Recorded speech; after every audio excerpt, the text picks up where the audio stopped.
Hello and welcome.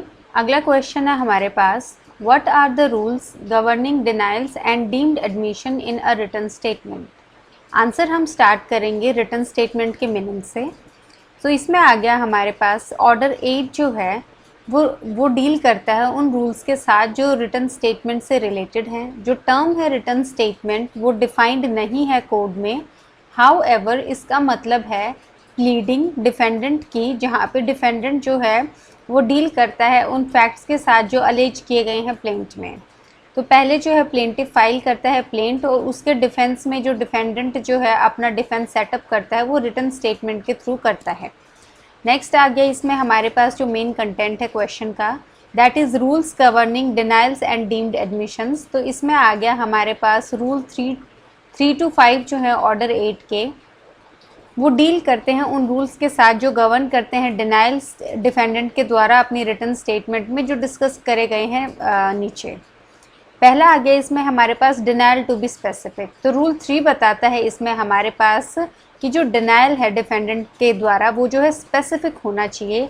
ये sufficient नहीं है उसके लिए कि वो डिनाई करे जनरली उन ग्राउंड्स को जो अलेज किए गए हैं प्लेंटिफ के द्वारा, but he must deal with each allegation of fact which he does not admit except damages.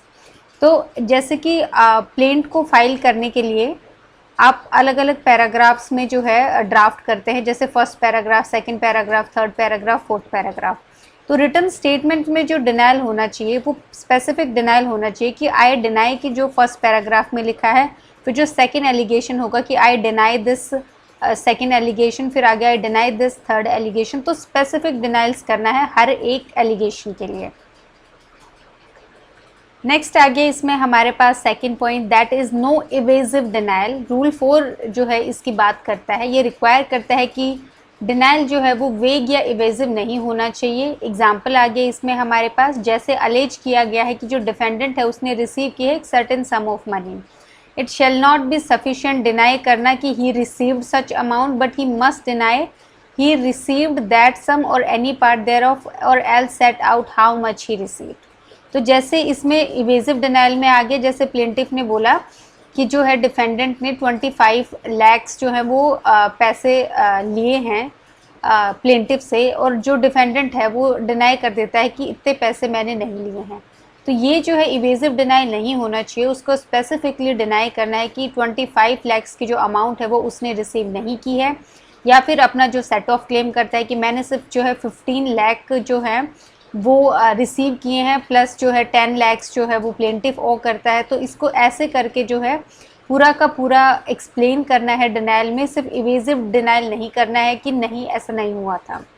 Third आगे इसमें हमारे पास स्पेसिफिक डिनाइल रूल 5। तो रूल 5 ले डाउन करता है कि हर एक एलिगेशन जो है फैक्ट का प्लेंट में, अगर वो स्पेसिफिकली डिनाइड नहीं है या इम्प्लीकेशन से डिनाइड नहीं है या स्टेट किया गया है कि नॉट एडमिटेड, प्लीडिंग में जो डिफेंडेंट की उसको लिया जाएगा टू बी एडमिटेड, कि उसको जो है अगर स्पेसिफिकली डिनाई नहीं किया गया है या फिर इम्प्लीकेशन से डिनाई नहीं हुआ है या स्टेट नहीं किया गया कि एडमिटेड नहीं है, तो उसको जो है एडमिटेड माना जाएगा।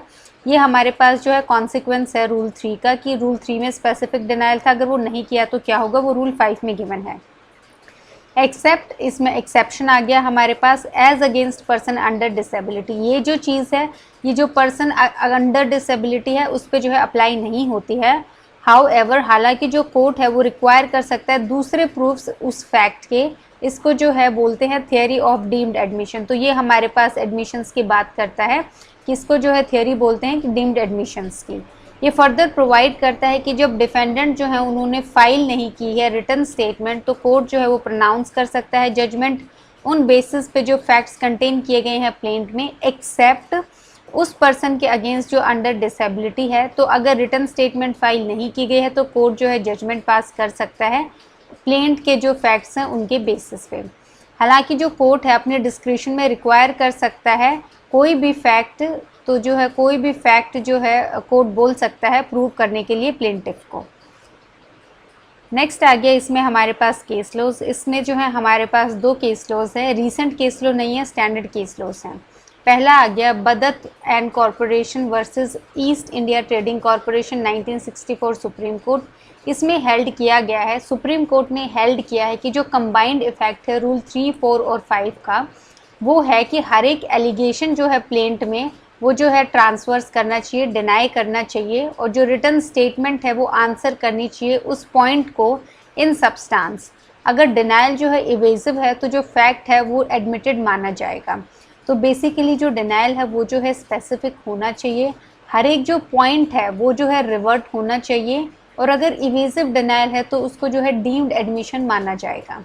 नेक्स्ट आ गया इसमें हमारे पास next case, that is Balraj Taneja versus Sunil Madan 1999 Supreme Court का केस। इसमें सुप्रीम कोर्ट ने हेल्ड किया है कि जो कोर्ट्स हैं वो एक्ट करेंगे कॉशियसली, मतलब ध्यान से, उस एडमिशन पे जो रिटर्न स्टेटमेंट में दिया गया है।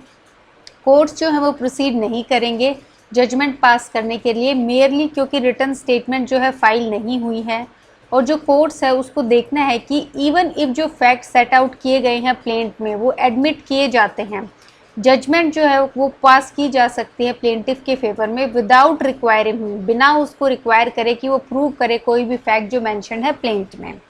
तो बेसिकली ये हमारे पास जो है ओवरव्यू है जो अभी तक हमने जितने भी जो हैं सेक्शंस या प्रोविजंस जो हैं हमने पढ़े हैं इस टॉपिक में।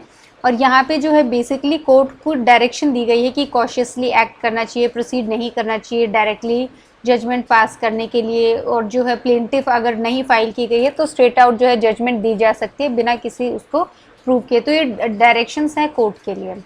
इसमें क्वेश्चन में 2-3 बातें ध्यान रखने वाली हैं। पहला यही कि 10 और 15 मार्कर में जो है मार्कर क्वेश्चन हमने किया है, अगर ये 5 मार्कर में आता है तो आपको 3, 4 और 5 जो है ये 3 रूल्स मेंशन करने हैं, प्लस आप एक कोई भी स्टैंडर्ड केस लॉ जो है वो जो है मेंशन कर सकते हैं। बाकी इसमें प्रॉब्लम बेस्ड क्वेश्चंस जो है वो नहीं पूछे जा सकते हैं, या फिर अगर आता है तो आपको जो है पूरी की पूरी जो आपको केस लॉ दिया जाएगा उसमें से आपको अपना जुडिशियल माइंड लगा के ये देखना है कि कौन सी जो प्लेंट है यहाँ पे स्पेसिफिकली नहीं डिनाई की गई है, ये इवेजिव डिनाइल है। तो ये बहुत टाइम कंज्यूमिंग होता है, तो किसी भी स्टेट में एज सच पूछा नहीं जाता है। बाकी इस क्वेश्चन में हमने सब कुछ इंक्लूड कर लिया है। So thank you.